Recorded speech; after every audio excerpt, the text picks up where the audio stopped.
Hey YouTube, and thank you for watching Junkworks Garage.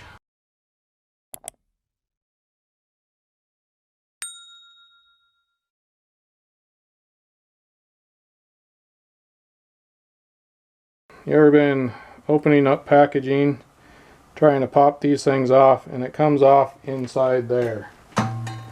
Easiest way to get this out is to take this, put it down in here. Don't kill yourself. Screw that down in there. Went in crooked, but it still should work. Well, unless I jam myself. Tighten that in there, and that pulls that out of there. Right here I have quite a few bits and things that I just use a lot, and so I have those there, and then I have another one right here for the same purpose. When I'm working on a car here, I can put the tools that I'm using right there. Like right now I was just drilling the holes in that, so I went through a few drill bits, but I can put them there, but I know where the tools are and I can go put them away. So if you accidentally miss strike, you aren't going to come down and smack your hand and hurt yourself, because it does hurt.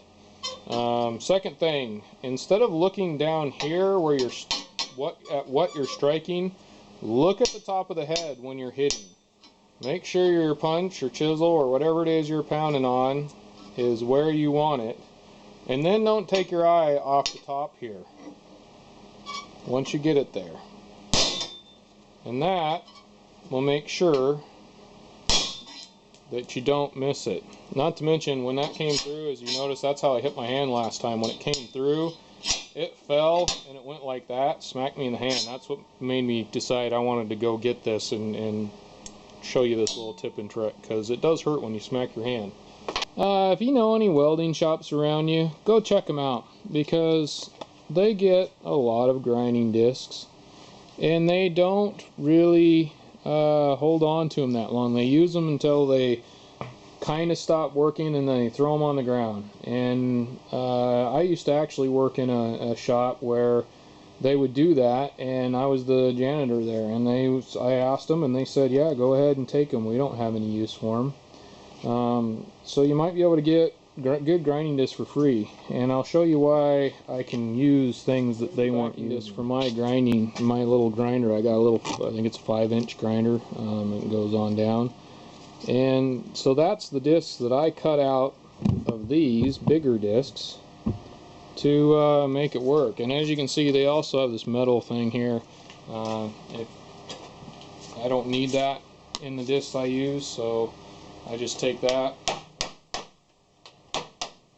pop it out of there, throw that in my scrap metal bin, and there you go. Then I'll take that and I'll cut that down so it is to that size.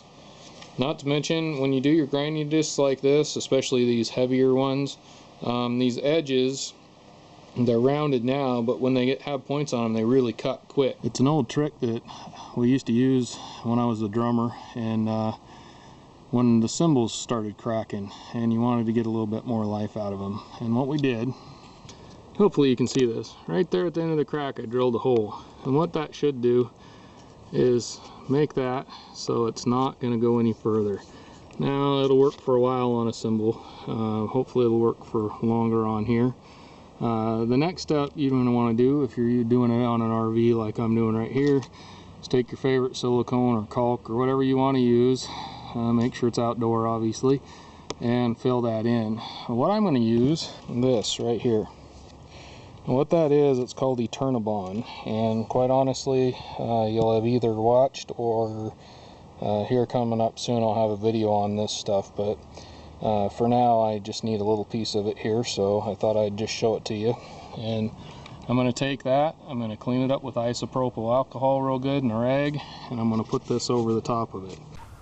Thanks for watching Junkworks Garage, where I'm proud to say I'm a jack of all and master of none. You all have a good one.